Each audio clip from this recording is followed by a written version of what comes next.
a sharp sound cracked through the air like a gunshot. Smack.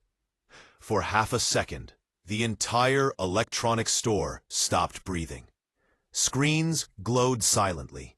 Music kept playing, unaware. People froze mid-step, mid-laugh, mid-scroll on their phones. An old man staggered backward, his body colliding with a glass counter. His glasses flew off his face and skidded across the polished floor.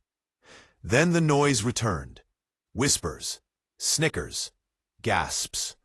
Phones lifted instantly. Red recording dots, blinking alive. A young salesman stood stiff, chest puffed, hands still raised. His face showed no regret, only irritation. "Don't touch the displays again, old beggar," he shouted, loud enough for the entire showroom to hear. The old man gripped the counter to steady himself. His breathing was heavy, uneven. One cheek already burned red. He didn't cry out. He didn't curse. He didn't defend himself. He simply bent down slowly, picked up his glasses with shaking fingers, wiped them on the corner of his jacket, and slid them back onto his face. Nobody knew who he was. Nobody knew why he had come. Nobody knew that the next 5 minutes would cost that salesman his job, his pride, and the future he thought was guaranteed. The old man turned and walked away. This was not the beginning of his humiliation. This was the beginning of his victory. His name was Harvey Dalton, 67 years old, a retired mechanic from Amarillo, Texas, a man whose hands had rebuilt engines for 4 decades, hands scarred by heat, oil, and honest labor. A man who could listen to a machine and hear what it needed. A man who never raised his voice and never begged for respect. That afternoon, Harvey hadn't walked into Tech World Superstore for himself. He didn't care about shiny screens or sleek designs. He came for his granddaughter. She had just earned a scholarship to college. Smart, determined, full of dreams. But dreams don't run on hope alone. She needed a laptop, and Harvey wanted to surprise her. The moment he stepped inside, the room judged him. His faded brown jacket, his old denim jeans, dust still clinging to his worn work boots. He didn't belong in a place filled with glass walls and glowing logos. To them, he didn't look like a customer. He looked like a problem. Harvey wandered slowly, careful not to bump into anything. He stopped at the newest display, the Titan X, sleek, silver, powerful. He leaned in and gently touched the keyboard, just to feel it. That was his only mistake. A sharp voice exploded behind him. Then the slap. Laughter followed. Cruel, careless laughter. Someone joked that he was there for free Wi-Fi. Another mocked his clothes. The salesman leaned in close, arrogance dripping from every word. Harvey felt the heat in his face, the ringing in his ears, the weight of eyes staring at him like he was entertainment. He swallowed it all, because Harvey had learned something in his long life. Pride screams. Dignity doesn't need to.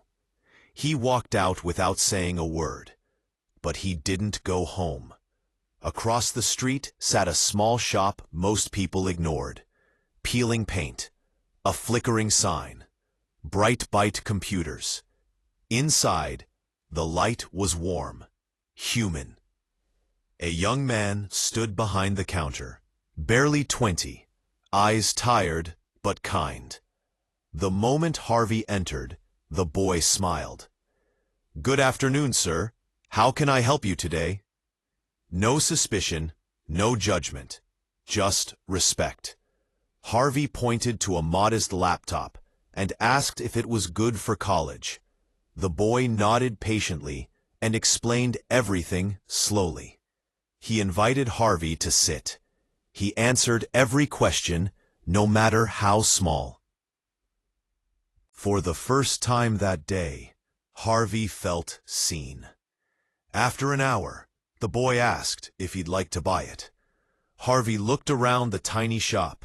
Then he said something simple, something heavy. "You treated me like a human being." The boy smiled, shy and unsure. Harvey cleared his throat. He had come to buy one laptop, but after what happened across the street, he made a different decision. He asked for 12. The boy froze. 12 laptops. Cash. Not for status, not for revenge. For his granddaughter and for 11 other kids who had the brains, but not the money. The envelope on the counter was thick. The boy's hands trembled. 2 hours later, every laptop in the shop was sold. Across the street, the salesman watched through the glass, his face drained of color as his manager stormed out, yelling words that would haunt him for years. The truth came out. The old man he slapped wasn't a beggar. He was a respected businessman, a philanthropist, a millionaire. By morning, the salesman was fired. But Harvey never returned for revenge. He didn't need to. Because respect is free. And arrogance is expensive. If this story moved you, remember this. Kindness costs nothing, but it can change everything. Like, subscribe, and carry this lesson with you. You never know who you're standing in front of.